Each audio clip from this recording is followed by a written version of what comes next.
Bueno, vamos a hablar del cambio. ¿Cambiamos las personas? Cambiamos acá, a veces decimos la importancia de dar oportunidades y también la importancia de dejar de dar oportunidades, especialmente en la formación de los vínculos. Pero, a ver, yo vengo caminando y, no sé, por ejemplo, uno contempla la fachada de una casa y a la semana ve que pintaron la fachada, ¿no? Entonces uno dice, bueno, existe el cambio, existe el cambio. Pero también, mirando la misma fachada de esa casa, uno ve que la ventana está en el mismo lugar, uno ve que el balconcito está en el mismo lugar. Entonces uno también dice, existe la permanencia. Entonces, somos conscientes, las personas, del cambio y del no cambio, de la permanencia.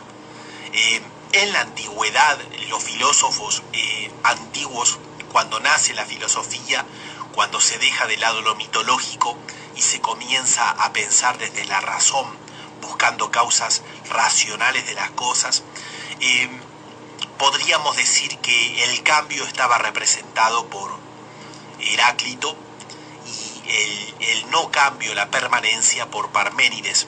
Y podríamos decir que estas escuelas eran contradictorias y que chocaban entre sí, pero lógicamente que Heráclito, que decía que todo es como un río que fluye y que cambia, también veía cosas que permanecen, porque él se levantaba y el otro día seguía siendo Heráclito, por lo tanto también reconocía que permanecía, pero él decía que el fundamento de todo estaba en el cambio.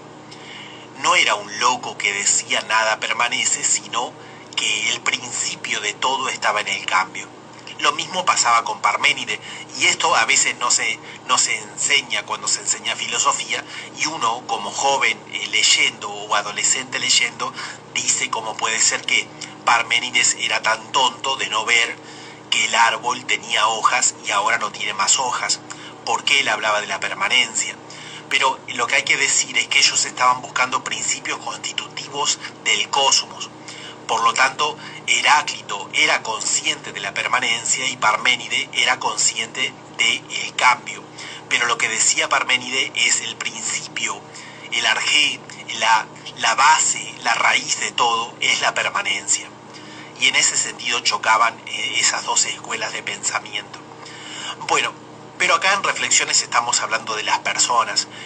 Reflexiones Nocturnas tiene que ver con vos, tiene que ver conmigo, tiene que ver con nuestros vínculos, con las relaciones humanas. Y podríamos decir que no somos ajenos y no somos distintos a lo que pasa en el cosmos. Yo puse el ejemplo de la fachada y también te puse el ejemplo del arbolito. Es decir, así como vemos que el tronco sigue estando, y yo me saqué la foto con mi abuelo cuando tenía 12 y ahora tengo 45, ponele, y el árbol sigue estando, lógicamente que reconozco la permanencia, pero también sé que ese árbol ya está viejo y que ya no tiene la misma savia que antes, entonces reconozco el cambio. Bien, pero yo lo que quiero es ir al punto de la persona.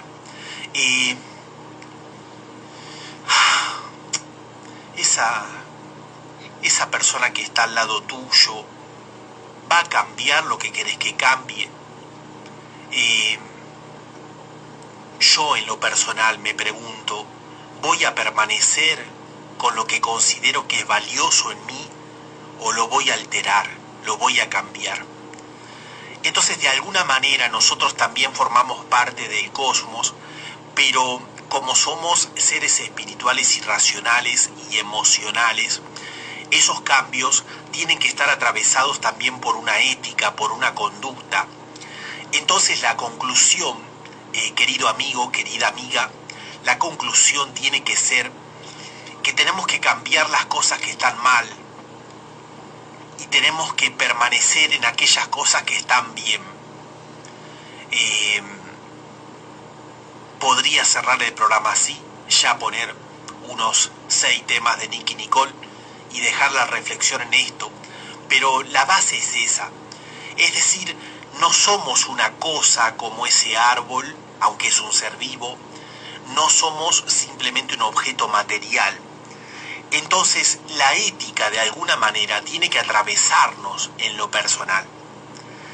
Entonces, a veces la frase que le decimos a nuestra pareja, de esto no lo cambio, está perfecta y vale mucho la pena. No cambies tus principios si esos principios son valiosos, por ejemplo. Pero también a veces la frase, esto no lo cambio, está mal. Porque para seguir creciendo como pareja o para seguir creciendo como familia, yo necesito que eso lo cambies, ¿sí? Y es más, vos mismo también necesitas cambiar eso, ¿sí?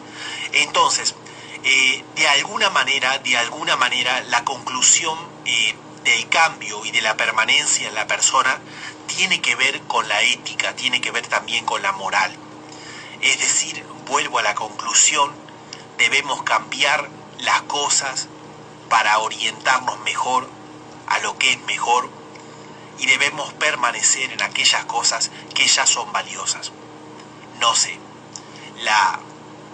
Laurita, de 14 años, es ordenada con sus útiles y nos estamos dando cuenta que Laurita también ordena su habitación.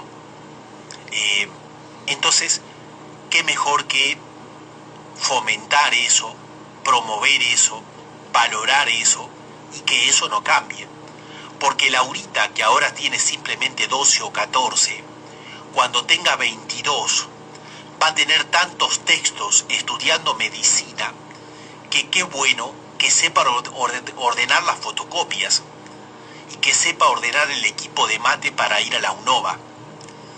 Entonces, en ese sentido, las cosas que permanecen tienen que ser las que nos hacen bien. No sé, Fernandito va al Club Rivadavia. Y el tipo que va al Club Rivadavia, menos 5 dobla la esquina de vuelta de obligado. Y el tipo te llega siempre menos 5. Con torneo, sin torneo, con práctica intensiva, sin práctica intensiva, como sea, el tipo menos 5 te llega con las medias en la mochila. Entonces, eso es Parménides. Es decir, eso es a lo que le tenemos que dar permanencia, ¿sí?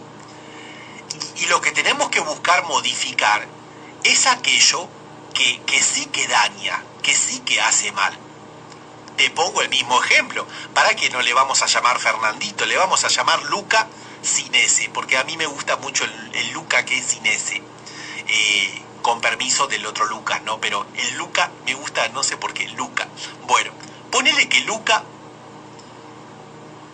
hace las juntadas con los amigos y vos podés creer que siempre se pasa con el alcohol. Siempre se pasa con el alcohol. Y a veces, cuando queda la casa sola, este mismo Lucas se vuelve a pasar con el alcohol si tiene algún problema con la novia. Entonces, eso es lo que merece cambio. Porque el día de mañana le va mal con el patrón y él no puede canalizar, diría Freud, él no puede canalizar esa frustración con el alcohol, porque se necesita que la familia siga en pie y no podemos tener un papá encarcelado por la bebida.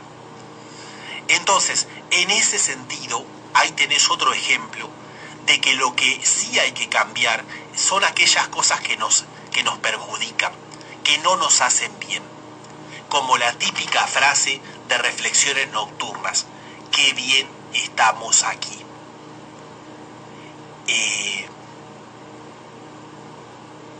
Vamos a abrir la puerta a esta segunda reflexión.